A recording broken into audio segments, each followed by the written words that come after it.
মূল্য অনেক, একটি ভোটের মূল্য অনেক। মানুষ যদি ভোট না দেয়, ভোটার কার্ডের মূল্য রবে না। শান্তিপূর্ণ ভোট দাও, শান্তি ভঙ্গ করো না। শান্তিপূর্ণ ভোট দাও, শান্তি ভঙ্গ করো না। একতারা সুরে পাহাড় থেকে সাগরে অবাধ ও শান্তিপূর্ণ ভোটের বার্তা ছড়াচ্ছেন রাষ্ট্রপতি পুরস্কার প্রাপ্ত বাউল শিল্পী স্বপন দত্ত।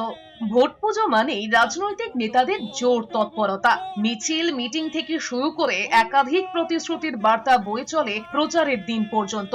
কিন্তু নির্বাচনের আগে থেকে বদলাতে থাকে ছবি। প্রতি নির্বাচনের মতো গত পঞ্চায়েত নির্বাচনে ব্যালট পোড়ানো, ব্যালট পুকুরে ফেলা, বোমাবাজি, খুন, হামলা ছিল প্রতিদিনের ঘটনা। সেই রক্তাক্ত হানাহানির ছবি ভোট পরবর্তী সময় খবরের শিরোনামে উঠেছে। এই ধরনের হিংসার ছবিগুলো নাড়া দিয়েছিল রাষ্ট্রপতি পুরস্কার প্রাপ্ত বাউল শিল্পী স্বপন দত্তকে।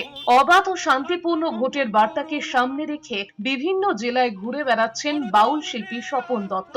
নির্বাচন কমিশনকে কঠোর হবার এবং প্রশাসনকে দায়িত্ব পালন করার বার্তা নিয়ে গান বেঁধেছেন তিনি। আর সেই সুরেই ভাসল বন্দর শহর ডায়মন্ড হারবার। কখনো নদীর ধার, কখনো বা রেল স্টেশন, কখনো আবার জনবহুল বাজার। মানুষের মধ্যে সেই গান পৌঁছে দিচ্ছেন বাউল শিল্পী। সাধারণ মানুষকে সকাল সকাল শান্তিপূর্ণ ভোটের আহ্বান করে গান বানিয়েছেন তিনি। এইভাবেই ইতিমধ্যেই 23টি জেলার প্রচার সেরে ফেলেছেন তিনি। 2016 সালে সমাজ সচেতনতা নিরিখে তিনি রাষ্ট্রপতির পুরস্কার পেয়েছিলেন। শান্তিপূর্ণ ভোট গো পড়তে হবে, সকাল সকাল ভোট দিতে গেলে দাঁড়াতে তোমায় হবে না, সময় বেশি লাগবে না। পুলিশ প্রশাসনের ছায়ায়, পুলিশ প্রশাসনের ছায়ায় শান্তি ভঙ্গ হবে না। শান্তিপূর্ণ ভোট দাও, শান্তি ভঙ্গ করো না। শান্তিপূর্ণ ভোট দাও, শান্তি ভঙ্গ করো না। 2024 যে ভোট যখন ঠিক হলো, ইলেকশনে লোকসভা ভোট ঠিক হওয়ার পরদিন থেকে না বেরিয়ে পড়েছি। পথে পথে জেলায় জেলায় ঘুরে বেড়াচ্ছি, পাহাড় থেকে সমতলে, জলে জঙ্গলে, আমি গঙ্গাসাগরেও যাব একটু পরেই। আমার একটাই বক্তব্য, যেন শান্তিপূর্ণ ভোট হয়, কেউ শান্তি ভঙ্গ করবেন না। বোমাবাজি, প্রাণহানি, মারামারি, খুনোখুনি কিচ্ছু যেন না হয়। কোনো মায়ের কোল শূন্য যেন না হয়, কোনো মা যেন বিধবা না হয়। বলবেন কেন আমি এই বার্তা দিচ্ছি?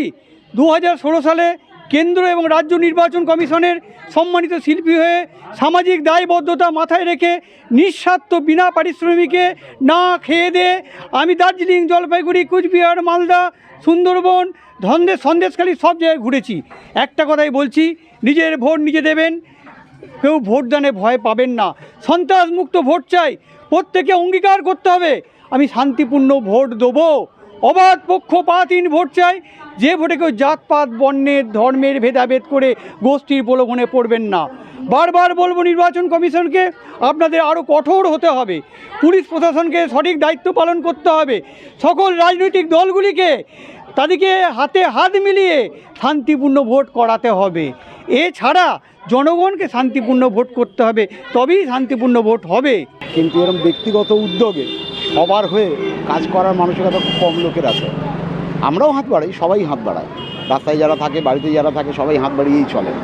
কিন্তু এরকম নিঃস্বার্থভাবে প্রচার করা আমি মনে হয় খুব কম দেখেছি, দেখে থাকলেও খুব কম দেখেছি। কিসের প্রচার করলেন উনি আজকে? উনি তো ভোটের প্রচার করলেন, আগামী যে আমাদের নির্বাচনে যে ভোট আছে, তো সেই ভোটের উদ্দেশ্যে উনি শান্তির বার্তা নিয়ে এসেছেন আমাদের কাছে। এটা আমাদের খুব ভালো লাগলো। দক্ষিণ 24 পরগনা থেকে গোপাল শীলের রিপোর্ট, এস নিউজ। নিজের ভোট